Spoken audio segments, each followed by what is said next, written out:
नमस्कार, देवभूमि समाचार में स्वागत है आपका। मैं हूं आपके साथ प्रियंका मिश्रा। खबरों की बात करेंगे। बीजेपी लोकसभा चुनाव से पहले अपनी जमीनी तैयारी चुनाव को लेकर पुख्ता करना चाहती है, जिसको लेकर दलों से 2 कदम आगे चलते हुए लोकसभा चुनाव के लिए 5 लोकसभा सीटों पर बैठक करने जा रही है, जिसमें केंद्रीय मंत्रियों के साथ ही साथ पार्टी के मंडल अध्यक्ष, लोकसभा के पदाधिकारी भी इन बैठकों में शामिल होंगे। देखिए हमारी खास रिपोर्ट।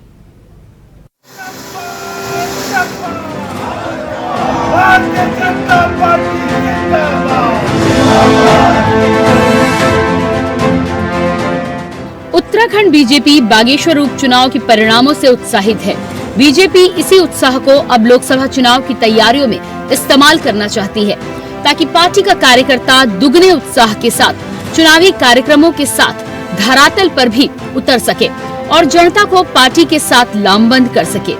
बीजेपी का प्रदेश संगठन लोकसभा चुनाव को ध्यान में रखते हुए हाईकमान से मिले कार्यक्रमों को लेकर मंगलवार से प्रदेश भर में चरणबद्ध बैठकें शुरू करने जा रहा है, जिसमें पहली बैठक मंगलवार को केंद्रीय मंत्री धर्मेंद्र प्रधान की अध्यक्षता में टिहरी लोकसभा की होगी। एक तरफ जहां बीजेपी की तरफ से बैठकों की शुरुआत की जा रही है, तो वहीं दूसरी तरफ बाकी दल अभी भी आपसी द्वंद और गुटबाजी में उलझे हुए हैं। ऐसे में उत्तराखंड की 5 लोकसभा सीटों का रण अब रोमांचकारी होने जा रहा है, क्योंकि चुनाव आते देख संभावित प्रत्याशी भी अपने दल और बाहर दोनों जगह पर सेटिंग गेटिंग और जनाधार बढ़ाने में जुट गए हैं। लोकसभा चुनाव की तैयारी में जुटी बीजेपी का कहना है कि बीजेपी एक चुनाव के बाद दूसरे चुनाव की तैयारी में जुट जाती है, जिसमें अब लोकसभा चुनाव पर पूरा फोकस बीजेपी की तरफ से लगाया जा रहा है और 5 सीटों पर विपक्ष को क्लीन स्वीप किया जाएगा, तो वहीं कांग्रेस बीजेपी की तैयारियों पर तंज कस रही है। भारतीय जनता पार्टी एक कार्यक्रम के बाद दूसरे कार्यक्रम की तैयारी में लग जाती है और कल से हमारी लोकसभा स्तरीय बैठकें हैं। सेवा पखवाड़ा कार्यक्रम की दृष्टिगत साथ साथ नगर पंचायत, नगर पालिका और लोकसभा चुनाव की दृष्टि से आगामी माह में चलने वाले कार्यक्रमों का स्वरूप उसमें तय करेंगे। कल प्रातः 9:30 बजे पहले लोकसभा के सांसद, हमारे जो राज्यसभा के सांसद जिन्हें जो जिला अडॉप्ट किया है उस जिले के सांसद, हमारे प्रदेश के लोकसभा के पदाधिकारी जो उस लोकसभा रहते हैं और सारे विधायकों की बैठक हमारी कल से रहेगी और पूरी लोकसभा के मंडलों के अध्यक्ष, मंडलों के महामंत्री, हमारे जिला अध्यक्ष, जिलों के मोर्चों के प्रभारी के साथ बैठकर हम कार्यक्रम रचना बनाएंगे। कल ये बैठक प्रातः प्रथम चरण में तो सांसद विधायक की बैठक होगी और द्वितीय चरण में हमारे संगठनात्मक की पूरा सत्र चलेगा। 4 साढ़े 4 बजे तक का पूरे दिन का ये बैठक है। हमारी तैयारियां भी चल रही हैं, हम लगातार बैठकें कर रहे हैं। अभी हैदराबाद में एक हाई लेवल की मीटिंग है 17, 18, 19 को और उस मीटिंग में मैं भी जा रहा हूं प्रतिभाग करने, नेता प्रतिपक्ष भी जा रहे हैं और वरिष्ठ जनों को भी बुलाया गया है। वहां हम अपनी रणनीतियां तय कर रहे हैं। उत्तराखंड के परिप्रेक्ष्य में अगर आप देखें तो हमारी लगातार बैठकें चल रही हैं। हल्द्वानी में भी युवा कांग्रेस का प्रदेश स्तर का सम्मेलन है, उसमें भी बैठकों की चर्चा होगी। हम अपने बूथ लेवल्स पर इस समय काम कर रहे हैं और जल्दी ही अन्य किस्म की वार्ता होगी। बीच में प्रभारी जी आए थे, आप लोगों को उसकी सूचना हम नहीं दे पाए, लेकिन प्रभारी जी के संग बैठ के भी लंबी वार्ता 5 लोकसभा सीट पर हम लोगों की हुई है और हम अपनी तैयारियों पर लगे हुए। उत्तराखंड की 5 लोकसभा सीटों का महत्व सभी दलों के लिए बड़ा खास है, क्योंकि यहाँ से मिली जीत कई राज्यों के चुनावी परिणामों पर बड़ा प्रभाव डालती है। बीजेपी इसलिए अन्य दलों की तुलना में अपने कार्यकर्ताओं को दिए गए टास्कों को लोकसभा चुनाव को ध्यान में रखते हुए चला रही है, ताकि अभी से जनता के बीच बीजेपी की पकड़ मजबूत हो सके। लेकिन बीजेपी को इससे कितना फायदा मिलता है, ये तो आने वाला वक्त ही बताएगा। पहले चरण में टिहरी, अल्मोड़ा और नैनीताल की जो लोकसभा सीटें हैं उनका यहाँ पर समीक्षा बैठक होगी। उसकी तैयारियों के बाबत बातचीत की जाएगी, दिशा निर्देश दिए जाएंगे। हरिद्वार और पौड़ी लोकसभा सीट की जो समीक्षा होगी, जो तैयारियां होंगी, वो दूसरे चरण में यहाँ पर की जाएगी। बीजेपी चाहती है कि जो चरणबद्ध तरीके से काम इस समय 24 के लिए किया जा रहा है उस पर पूर्ण रूप से अमल किया जा सके, ताकि 24 में बड़ी जीत हासिल हो सके। उसके लिए जो केंद्रीय नेताओं का जो दिशा निर्देशन है, जो पार्टी हाईकमान ने जो कार्यक्रम दिए, उन कार्यक्रमों की भी समीक्षा इस माध्यम से यहाँ पर होगी। कैमरामैन सुनील साथ अभय कैंतुरा, इंडिया वाइज, देहरादून। उत्तराखंड में लगातार बढ़ते डेंगू के प्रकोप को लेकर प्रशासन ने कमर कस ली है। इसी कड़ी में देहरादून नगर निगम की तरफ से फॉगिंग कराई जा रही है, साथ ही लोगों को जागरूक करने का काम भी किया जा रहा है, जिसको लेकर देहरादून नगर निगम के मेयर सुनील उनियाल ने खास बातचीत की हमारे संवाददाता तुषार गुप्ता से। में लगातार डेंगू के मामले बढ़ रहे हैं और ऐसे में हमारे साथ मौजूद हैं देहरादून के मेयर सुनील उनियाल गामा जी। सर, किस तरह से नगर निगम काम कर रहा है डेंगू को लेकर? देखिए, सबसे पहले तो मैं देहरादून की सभी जितने हमारे नागरिक हैं, देहरादून की जनता, उनसे अनुरोध करना चाहता हूं कि डेंगू पे नियंत्रण के लिए सबकी जन सहभागिता होगी तो निश्चित रूप से इस डेंगू पे हम नियंत्रण पा सकते हैं। जो घर के आसपास हमारा पानी इकट्ठा होता है, जो हमारे घर हैं, हमारे गमले हैं, हमारे कूलर हैं, हमारे जो फ्रिज है उसकी जो ट्रे होती है उसमें पानी, ऐसी साफ जगहों में जो है जो पानी हमारा 2, 4, 5 दिन हफ्ते भर का पानी होता है उसको हम 2-3 दिन में उसको चेंज करें, उसमें लार्वा पनपता है। अभी नेहरू कॉलोनी में हमारे विनोद नेगी पार्षद हैं, उन्होंने कहा मैंने नेहरू कॉलोनी की छत पे जो है टंकियाँ चेक करी तो टंकियों 4 घर चेक करे, चारों के घरों में जो है लार्वा था। तो अगर हमारी घर की अगर हम अपनी जिम्मेदारी ले लें तो मुझे लगता है कि लार्वा पे और डेंगू पे हम बहुत जल्दी इस पे नियंत्रण पा सकते हैं। सर, रायपुर क्षेत्र की बात की जाए तो 500 से अधिक मामले वहाँ पर आ चुके हैं, तो ऐसे में वहाँ पर क्या किस तरह की सावधानी नगर निगम के द्वारा? देखिए, नगर निगम एक तो फॉगिंग नगर निगम कर रहा है। नगर निगम लार्वा नष्ट करने के लिए नगर निगम ने टैंकरों के माध्यम से भी छिड़काव करा रहे हैं। जहाँ जहाँ पानी इकट्ठा होता है उसको नष्ट करने के लिए भी हमने अपने सुपरवाइजरों को भी लगाया है, स्वास्थ्य विभाग की टीम भी लगी है और नगर निगम का जो काम है, नगर निगम अपने काम को लगा हुआ है।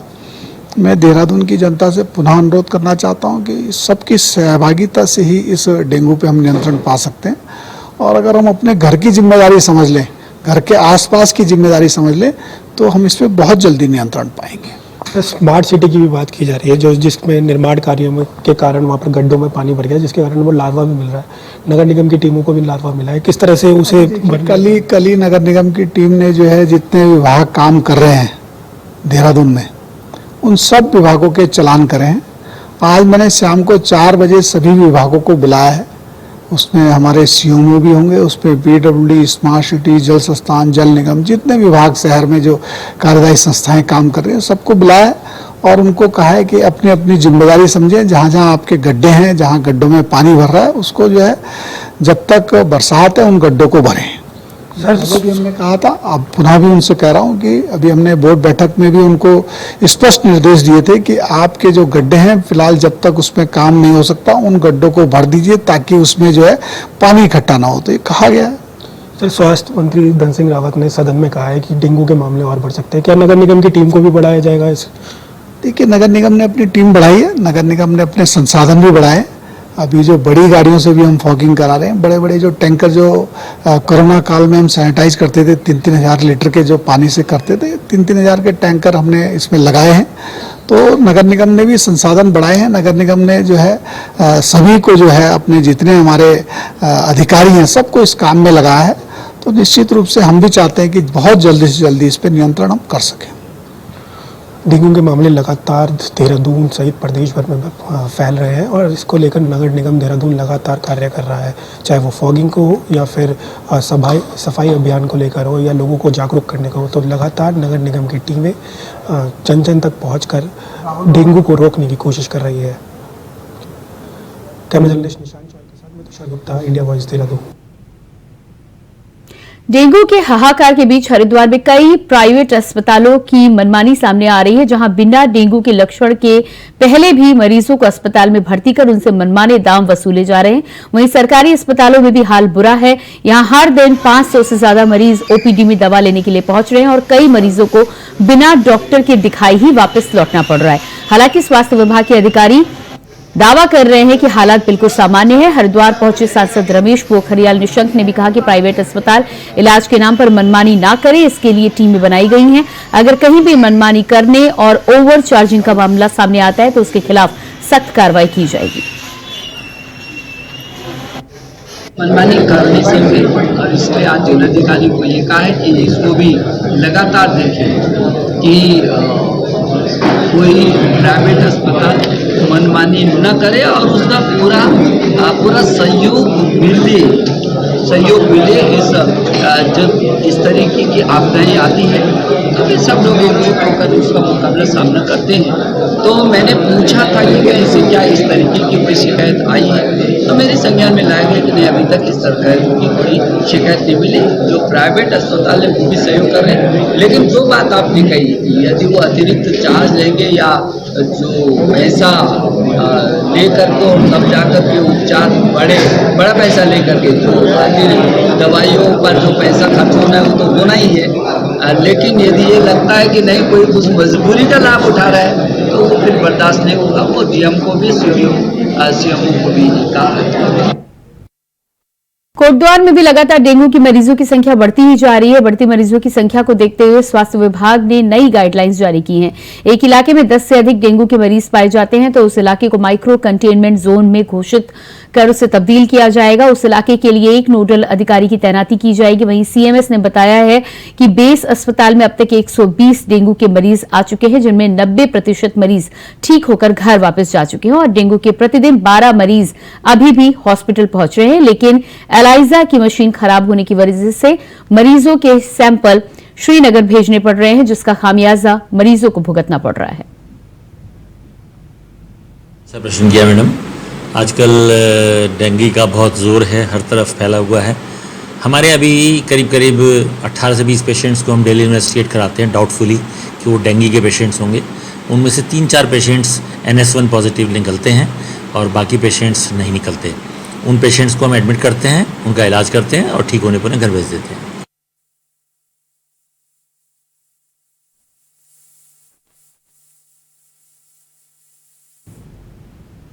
प्रदेश कृषि मंत्री गणेश जोशी ने कैंप कार्यालय में प्रधानमंत्री मोदी के पूर्व सलाहकार भास्कर खुल्ले समेत विभागीय अधिकारियों के साथ बैठक की है। बैठक में गणेश जोशी ने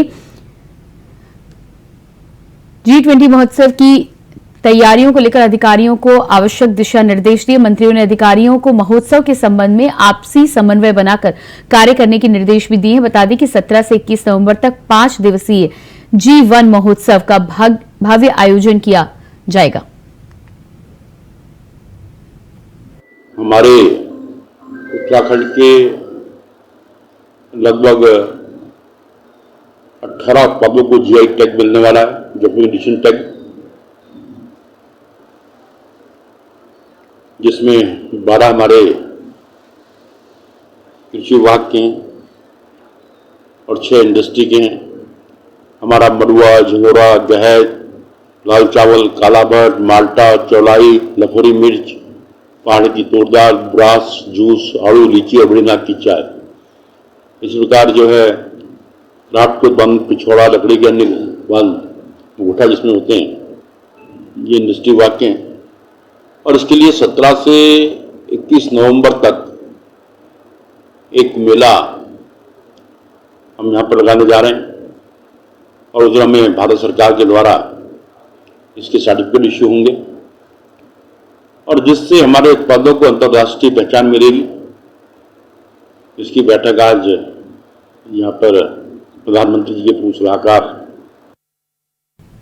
देहरादून की डीएम सोनिका ने कचहरी परिसर में स्थित ऋषिपर्णा सभागार में जनता दरबार लगाया, जिसमें 97 वन शिकायतों का उनकी तरफ से निस्तारण किया गया। बता दें कि जिलाधिकारी ने आज सबसे ज्यादा शिकायतें सुनी है। जमीनी विवाद और सीनियर सिटीजन के साथ ही हो रही घरेलू हिंसा के मामले पर भी शिकायतें आई थी, जिस पर अधिकारियों को शिकायतों का निस्तारण करने के दिशा निर्देश दिए गए हैं। साथ ही मानसून सीजन के अंतिम चरण में आपदा से हुए नुकसान पर कार्य करने के लिए भी अधिकारियों को निर्देशित किया गया।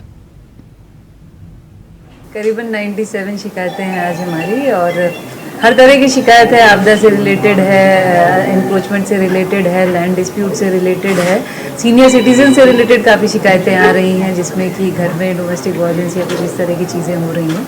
तो सभी चीज़ों को सभी अधिकारियों को इंस्ट्रक्शन दिए गए हैं कि तत्काल जो जल्दी से निस्तारित हो सकती है इमीडिएटली उनको इमीडिएटली कर लें और जो थोड़े से लैंड डिस्प्यूट रिलेटेड हैं उनको तरीके से देख के तत्काल निस्तारित करें। और इसी के साथ देवभूमि समाचार में इतना ही। खबरों के लिए बने रहिए इंडिया वॉइस के साथ। नमस्कार।